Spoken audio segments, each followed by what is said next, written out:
बहुत सी स्त्री अपनी अटारी पर चढ़कर आकाश में विमान देख रही थीं और मीठे स्वर में मंगल गीत गा रही थीं। इधर विमान पर प्रभु वानरों को मनोहर नगर दिखाते हुए कह रहे थे, हे सुग्रीव, हे अंगद, हे लंकापति विभीषण, अयोध्यापुरी पवित्र है। यद्यपि वैकुंठ की बड़ाई करते हैं, पर मुझे अयोध्या के समान भी वह प्रिय नहीं। यह सुहावनी पुरी मेरी जन्मभूमि है। यहाँ के नगरवासी मुझे बहुत प्रिय हैं। प्रभु की वाणी सुनकर सभी वानर हर्षित हो रहे थे और कह रहे थे, इस अवधपुरी की स्वयं श्री राम ने प्रशंसा की है। वह धन्य है जिस अवधपुरी की स्वयं श्री राम ने प्रशंसा की है, वह धन्य है। तभी राम जी ने जब सब लोगों को आते हुए देखा तो उन्होंने विमान को नगर के समीप उतरने की प्रेरणा की। विमान से उतरकर प्रभु ने पुष्पक विमान से कहा कि तुम अब कुबेर के पास जाओ। और श्री राम का आदेश मिलते ही विमान कुबेर के पास जाने के लिए चल पड़ा। भरत जी के साथ सब लोग आए। प्रभु ने वशिष्ठ जी आदि सभी मुनिश्रेष्ठ को देखा तो उन्होंने अपने धनुष बाण पृथ्वी पर रखकर छोटे भाई लक्ष्मण जी सहित दौड़कर गुरु जी के चरण पकड़ लिए। मुनिराज वशिष्ठ ने उन्हें देखकर गले लगा लिया और फिर सारे ब्राह्मणों से मिलकर श्री राम ने उनके सामने मस्तक नवाया।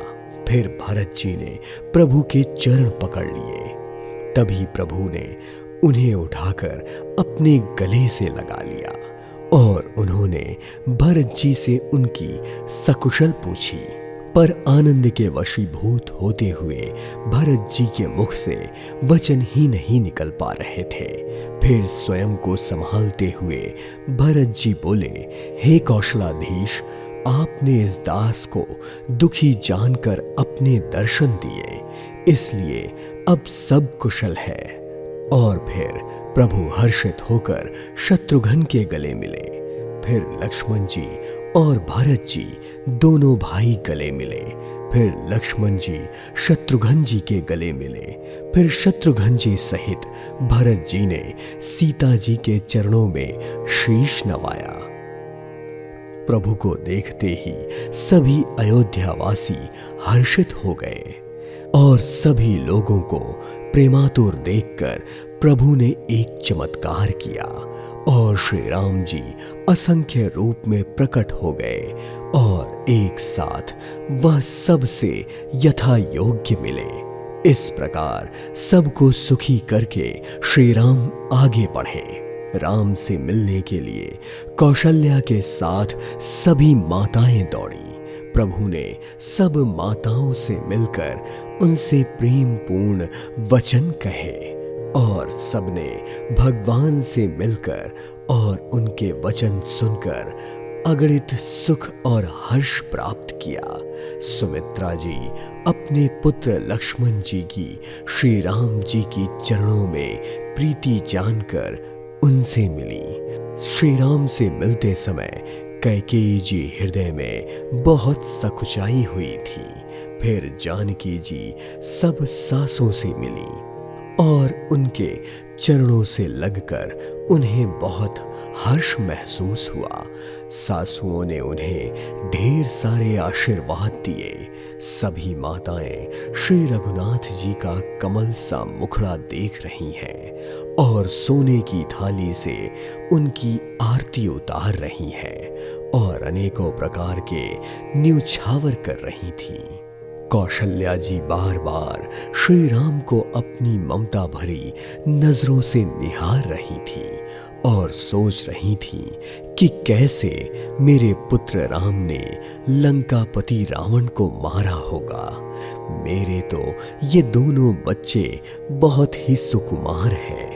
तभी विभीषण, सुग्रीव, नल, नील, जामवंत, अंगद तथा हनुमान आदि सभी ने मनुष्यों के मनोहर शरीर धारण कर लिए। वे सब भरत जी के स्वभाव की सराहना कर रहे थे और नगरवासियों की रीति रिवाजों की प्रशंसा कर रहे थे। नगर में शुभ शकुन हो रहे थे, नगाड़े बज रहे थे और फिर श्री राम जी महल की ओर चल पड़े। तभी प्रभु ने जान लिया कि माता कैकेयी लज्जित हो रही हैं, इसलिए वे पहले उन्हीं के महल में गए और उन्हें समझा बुझाकर बहुत सुख दिया। फिर श्री हरि ने अपने महल की ओर गमन किया। यह देखकर सारे नगरवासी सुखी हो गए तथा तभी वशिष्ठ जी बोले, आज बहुत सुंदर घड़ी है और शुभ योग है।